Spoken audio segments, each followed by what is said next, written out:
The day I realized I was no longer young, and why that was a good thing. It didn't happen on a birthday, not one of those milestone numbers like 40 or 60 that get you cake and polite laughter and maybe a few half-joking comments about getting old. It didn't happen in front of a mirror or during a medical checkup or because someone called me sir at the grocery store. No, the day I realized I was no longer young came quietly. No grand announcement, just a stillness.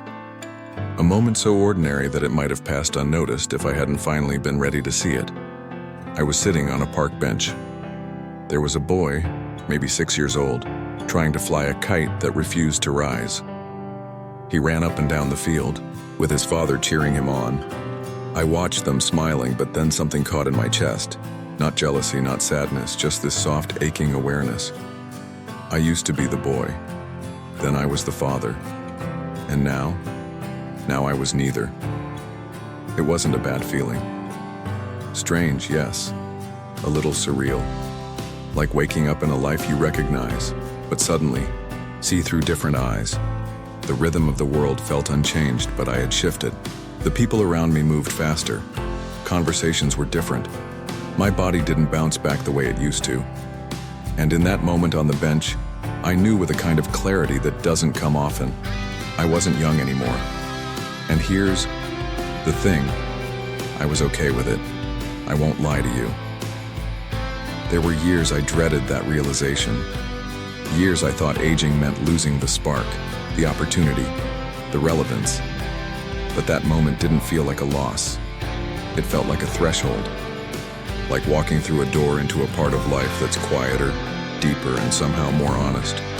We spend so much time fearing the end of youth, as if everything good stops at 35. But the truth is, some of the best parts of my life didn't begin until I stopped chasing youth and started listening to what age was trying to teach me. The lessons hit different now, softer but deeper, less about achieving and more about becoming. So, no, I'm not young anymore, and I've never felt more alive. That's what I want to share with you. Not a lecture, not a list of life tips. Just one long, real conversation about what happens when you realize your youth has quietly left the room, and why that might just be the best news you didn't expect. It doesn't always start with gray hairs or a new creak in the knees. Sometimes time taps you on the shoulder in ways you don't expect. One day you're laughing with a group of younger people, and you suddenly realize you're the only one who remembers what life was like before the internet. You mention a movie you loved growing up and no one else in the room has heard of it. You find yourself reaching for the reading glasses you swore you'd never need. Or maybe you catch your reflection after a long day and think, that face has seen some things, but it's not just physical signs. It's the emotional markers too. The things that used to feel so big and dramatic now feel smaller, quieter. You notice that your desire to win an argument has faded, replaced by the simple wish to understand and be understood. You begin to see how little some things matter and how deeply others do. For me, it was the shift in pace that got me. The slowing down, not just of my body, but of my urgency.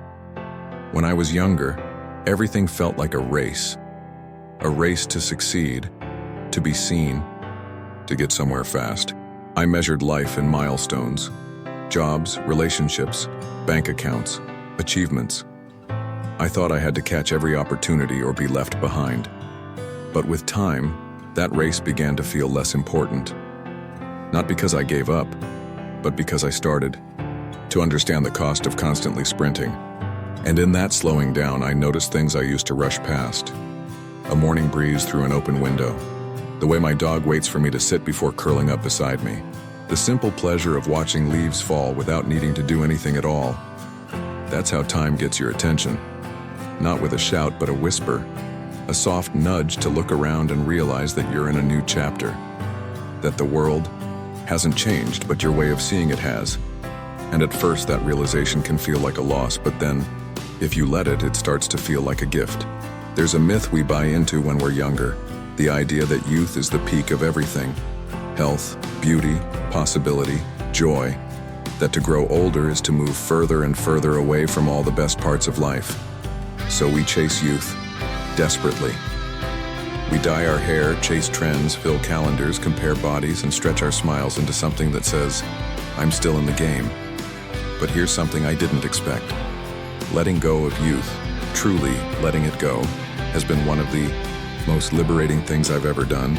I lost some things, sure. I lost the unearned confidence that youth often brings, the kind that thinks it knows everything just because it hasn't lived long enough to be humbled. I lost the late-night energy that used to keep me going through spontaneous adventures. I lost the urgency to impress every room I walked into, to win approval like a prize. And yes, I lost the face I used to see in the mirror. It's softer now, a little more weathered, but it tells a better story. But what I've gained in return is so much greater than what slipped away. I don't miss trying to be someone I'm not just to be liked. I don't miss measuring my worth by how busy I am or how far ahead I seem. I don't miss the constant anxiety of trying to make it without knowing what it even means. Youth gave me motion, but age has given me direction. I no longer want to be everywhere. I want to be here, fully. I no longer want to be everything to everyone. I want to be real, even if it's only to a few. And most of all, I've stopped wanting to go back, because I'm not who I was, and that's okay. That's more than okay, it's beautiful. The person I've become is rooted, wiser not because I know more, but because I know what not to chase. There's something sacred about losing the need to be young. It makes room for something deeper, peace. And that's a kind of beauty that doesn't fade, it only grows. Regret is a heavy thing. It whispers at night, replays old scenes like broken film, and convinces us that we could have, should have, done it all better. When I was younger, I thought I had to outrun regret. That if I just made all the right choices, worked hard enough, loved fiercely enough, proved myself enough, I'd reach some magical place where regret wouldn't find me. But age has a way of softening the edges, of helping you look back with less judgment and more understanding. Used to replay certain moments in my head like a punishment reel. Words I shouldn't have said, chances I didn't take, people I let down, people who let me down. But somewhere along the way, I realized something profound. I was doing the best I could with who I was at the time, and so was everyone else. We like to imagine that our younger selves were capable of the clarity we have now, but we forget that wisdom doesn't arrive ahead of the moment. It grows through the mistakes. I look back now and see a person who was trying, sometimes failing, often unsure, but always trying. There's freedom in that kind of grace, in being able to revisit the past without punishing yourself for being human. I don't regret the love that didn't last. It taught me how to stay soft, even after breaking. I don't regret the careers that didn't work out. They shaped the values I live by today. I don't regret the silence when I should have spoken or the words I spoke in fear, because those moments taught me the cost of both. And the more I accept the past for what it was, the more I can live freely in the present. Here's the truth. No one tells you when you're young, looking back doesn't have to hurt. It can be an act of compassion, a way of witnessing yourself and saying, I see you, you tried, and I love you for that. That's what aging has given me. Not the erasure of mistakes, but the ability to make peace with them. In youth, speed is everything. Fast decisions, fast careers, fast love. You're told to go big, go hard, move quickly, or risk falling behind. And so we run. We run through moments, through days, through seasons, always chasing, rarely landing. But age teaches you to slow down, not because you have to, although sometimes, yes, your body insists, but because you start to realize the best parts of life aren't found in the rush. They're hidden in the quiet. There's something sacred about a morning without urgency, the way the sun spills into a room, the comfort of a well-worn chair, the rhythm of a slow cup of coffee. These things used to feel small to me, almost forgettable. Now they feel like treasure. I used to think living fully meant doing everything. Now I believe it means being fully in whatever you're doing. Whether it's listening to a friend without checking your phone, cooking dinner without rushing, or taking a walk without earbuds. Slow living teaches you to be where you are. This slowness brings depth. You begin to notice people's eyes more than their words. You listen differently, not to respond but to understand. You find joy in repetition. The way your partner always misplaces their keys, the familiar crackle of the radio station, the weekly call from an old friend. I no longer want a life filled with highlight reels. I want one filled with substance, with the kind of moments that don't make it onto social media but live forever in the heart. It's in the slowing down that I've come to know myself better too. There's space now to hear my own thoughts, to ask myself what truly matters, not what I was told should matter. And in that space, I've found beauty I didn't know existed. The kind that doesn't shine loudly but hums softly beneath everything. A life not perfectly curated, but deeply lived. There's a version of freedom that youth glorifies. The freedom to go anywhere, be anything, start over as many times as you want. And yes, it's thrilling. That wide open possibility. That hunger for the next big thing. I used to chase it like it was oxygen, convinced that the more options I had, the more alive I would feel. But as the years passed, a different kind of freedom began to whisper to me. Not the freedom to have everything, but the freedom to finally stop needing everything. I no longer crave the approval I once bent over backward to earn. I don't need a crowded calendar to feel important. I don't wear exhaustion as a badge of honor. I've stopped editing myself to fit into rooms that were never meant for me in the first place. This new kind of freedom is quieter, subtler, and far more powerful. It's the freedom to be fully yourself, without explanation or apology.